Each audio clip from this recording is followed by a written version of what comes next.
fischio finale della sfida tra Pioppo Futsal e Palermo Futsal Club, un risultato che non sorride. La squadra di mister Gentile è uscita sconfitta dal campo con il risultato di 8-2. Siamo qui con il capitano Vito La Fiora. Ti chiedo subito cosa non ha funzionato quest'oggi. Buonasera a tutti, intanto a saperlo, ne parleremo lunedì di quello che non ha funzionato.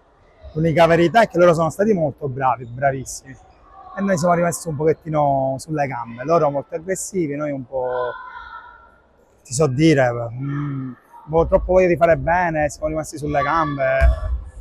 C'è da dire che c'è anche l'avversario è stato di qualità e ci ha messo sotto, e complimenti a loro. Quest'oggi ben 4 tiri liberi, 3 sono 6 sbagliati, è un fondamentale che forse dovete un po' allenare meglio. Come tutte le altre cose, i tiri liberi si provano, forse ma noi abbiamo peccato che abbiamo provato pochi tiri liberi. Questa partita poteva essere un tesoro perché il risultato 5-1, se non mi ricordo male, abbiamo avuto 3 tiri liberi consecutivi, tutti e 3 sbagliati.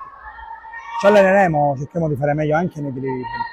Bisogna dimenticare subito questa sconfitta. Difatti si torna in campo mercoledì contro il Real Sports. Si tratta della Coppa Italia di Serie C2 di questo campionato. Ti chiedo come la preparerete, se conoscete gli avversari, visto che sono anche di un altro girone.